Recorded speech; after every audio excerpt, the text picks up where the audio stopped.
اللہ الرحمن الرحیم۔ السلام علیکم۔ عربی معاشرہ جہاں بہت ساری اپنے اندر عیوب اور خامیاں لیے ہوئے تھا، وہاں کچھ خوبیاں بھی تھی۔ یہ عرب کے لوگ بہت ذہین اور مہمان نواز تھے۔ کیا کبھی آپ نے اس بات پر سوچا ہے کہ لات، منات اور عزیٰ خانہ کعبہ میں کب اور کیوں رکھے گئے؟ تو آج اسی پر بات کرتے ہیں۔ لات، منات اور عزیٰ کو حضور صلی اللہ علیہ وسلم نے فتح مکہ کے بعد توڑ کر باہر پھینکوا دیا تھا اور خانہ کعبہ کو بتوں سے پاک کر دیا تھا۔ لیکن اب آپ کو ایک اور بات بتاتی ہوں جس پر مسلمان غور کرنے کے بجائے آگے نکل جاتے ہیں۔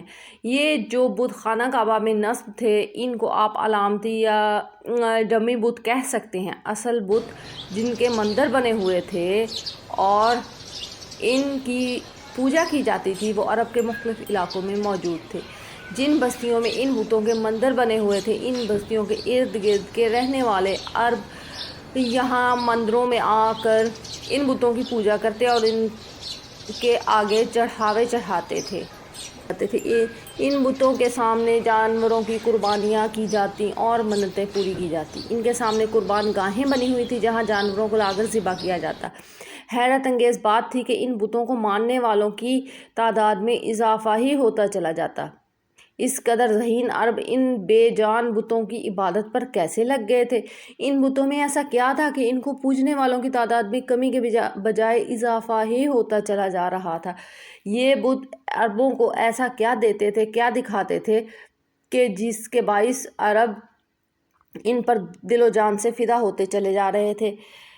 لات، منات اور عزیٰ یہ تینوں دیویاں تھیں۔ ان کے بارے میں مشہور تھا کہ یہ اللہ کی بیٹیاں ہیں۔ استغفر اللہ۔ عربوں کے ہاں یہ بات بہت مشہور تھی، اس لیے ان کو اللہ کی بیٹیاں قرار دیا جاتا تھا۔ یہ تینوں زنانہ بت پورے عرب میں سب سے زیادہ مشہور تھے۔ ان بتوں کے ساتھ 3 شیطانی چڑیلیں منسلک تھیں۔ لفظ چڑیل آپ کو آسانی سے سمجھانے کے لیے استعمال کیا ہے۔ دراصل یہ شیاطین کی ہی ایک قسم ہوتی ہے، یعنی مؤنث شیاطین۔ ان بتوں میں گھس جایا کرتی اور اپنے سامنے سجدے کرنے والوں کو مخاطب کر کے ان سے باتیں بھی کرتی تھیں۔ کیونکہ یہ شیاطین جنات تھیں، اس لیے ان لوگوں کو جب ان کے ناموں سے پکارتی اور ان کے مسائل پر بات کرتی تو سننے والے اپنے ذاتی مسائل جن سے صرف وہ آگاہ ہوتے پریشان ہو جاتے اور سوچنے لگتے کہ یہ بت واقعی نعوذ باللہ خدا کی بیٹیوں کے ہی بت ہوں گے۔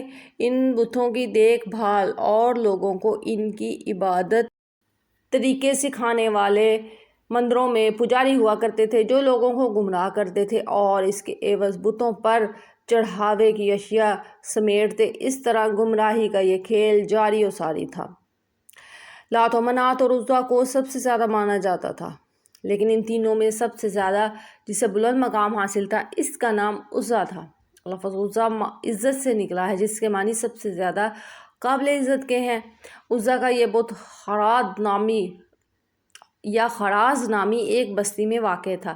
یہ بستی وادی نخلہ میں سوق عکاظ کے قریب واقع تھی۔ یہ وہی مقام ہے جس کے قریب جنات کی ایک جماعت نے نبی کریم صلی اللہ علیہ وسلم سے ملاقات کی اور آپ صلی اللہ علیہ وسلم نے ان کو دعوت اسلام دے کر مسلمان کیا تھا۔ عزیٰ کے بت کا ایک شاندار مندر بنایا گیا تھا۔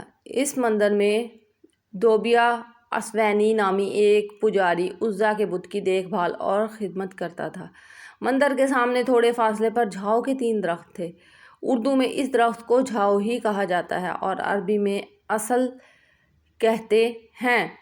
یہ خرد و صحرائی پودا ہوتا ہے، اجاڑ اور بیابان صحراؤں میں پیدا ہوتا ہے۔ اس کے پتے انتہائی کسیلے اور کڑوے ہوتے ہیں۔ اس کی ٹہنیوں سے ٹوکریاں بنائی جاتی ہیں۔ جھاؤ کے ان درختوں پر عزیٰ کا بسیرا تھا۔ اس بارے میں تو کسی کو علم نہیں تھا کہ عزیٰ بت جس کی پوجا کی جاتی ہے وہ ایک شیطانی طاقت تھی جو ان درختوں پر رہتی تھی، جو اس کے مندر کے قریب ہی تھے۔ جب کبھی لوگ اس کی پوجا اور چڑھاووں اور منتوں کے لیے آتے تو وہ مندر کے بت میں داخل ہو کر بولتی تھی، لوگوں کے مسئلے اپنی شیطانی قوتوں سے حل کرتی تھی اور ان کو بھٹکاتی تھی۔ اس کا آقا شیطان اس کی اس کارکردگی پر خوش تھا۔ جب مکہ فتح کر لیا گیا تو کچھ دنوں بعد بتوں کی شامت آ گئی۔ خانہ کعبہ میں رکھے ہوئے بت توڑے جانے لگے اور خانہ کعبہ سے بتوں کو ہٹایا گیا۔ مختلف دیہاتوں بستیوں میں بنے مندروں کے بتوں کی بھی باری آ گئی۔ چھوٹے موٹے بتوں کو تباہ کرنے کے بعد عزا کی باری آ گئی۔ 25 رمضان المبارک کو نبی کریم صلی اللہ علیہ وسلم نے سب سے قابل ترین جرنیل حضرت خالد بن ولید کو بلایا اور ان کے ذمہ یہ ڈیوٹی لگائی کہ آپ صلی اللہ علیہ وسلم نے فرمایا، خالد جاؤ اور اس مندر کے احاطے میں جو 3 درخت ہیں ان میں سے جھاؤ کا ایک درخت کاٹ دو۔ چنانچہ عزا کے مندر کے قریب حضرت خالد بن ولید جاتے ہیں اور ایک درخت کو کاٹ کر واپس آ جاتے ہیں۔ اس پر نبی کریم صلی اللہ علیہ وسلم نے دریافت کیا کہ اے خالد، اس میں کوئی غیر معمولی واقعہ پیش آیا؟ حضرت خالد نے کہا، نہیں، ایسا تو کوئی واقعہ پیش نہیں آیا۔ اس پر آپ صلی اللہ علیہ وسلم نے پھر آپ کو بھیجا کہ جاؤ اور دوسرا درخت بھی جا کر کاٹ دو۔ اس پر حضرت خالد بن ولید آئے اور آ کر دوسرا درخت بھی آپ نے کاٹ دیا۔ پھر آپ بارگاہ رسالت میں حاضر ہوئے اور تمام احوال آپ نے بیان کیا۔ اس پر حضور صلی اللہ علیہ وسلم نے پوچھا کہ آپ کے ساتھ کوئی واقعہ پیش آیا؟ تو حضرت خالد نے کہا، نہیں، اس بار بھی میرے ساتھ کوئی ایسا واقعہ پیش نہیں آیا۔ پھر حضور صلی اللہ علیہ وسلم نے فرمایا، جاؤ خالد اور اب تیسرا درخت بھی کاٹ دو۔ چنانچہ حضرت خالد آئے اور جب آپ نے درخت کے قریب اسے کاٹنے کی نیت سے پہنچے تو دیکھا کہ ایک شیطان عورت برہنہ حالت میں بال پھیلائے ہوئے ہے اور غصہ میں اپنے دانت پیس رہی ہے اور شعلے برساتی ہوئی آنکھوں سے حضرت خالد کی طرف دیکھ رہی ہے اور آپ کو گھور رہی ہے۔ اچانک مندر کا پجاری بلند آواز سے پکار کر بولا، عزا، خالد کو قتل کر دے۔ اگر تو نے خالد کو قتل نہ کیا تو آج تو ذلیل و رسوا ہو جائے گی۔ عزا حضرت خالد رضی اللہ تعالیٰ کی جانب بڑھی۔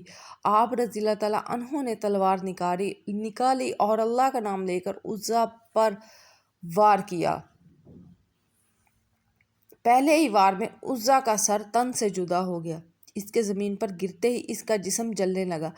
تھوڑی دیر بعد آپ رضی اللہ تعالیٰ کے سامنے کوئلے کا ایک ڈھیر پڑا ہوا تھا۔ آپ رضی اللہ تعالیٰ عنہ نے اسے قتل کرنے کے بعد اس کے بت کے بھی ٹکڑے ٹکڑے کر دیے۔ پھر اس کے بعد مندر کے محافظ کو بھی قتل کر کے واپس روانہ ہوئے۔ آپ رضی اللہ تعالیٰ عنہ نے سارا قصہ نبی کریم صلی اللہ علیہ وسلم کے گوشے گزار کیا۔ اس پر آپ صلی اللہ علیہ وسلم نے فرمایا، یہ عزا تھی۔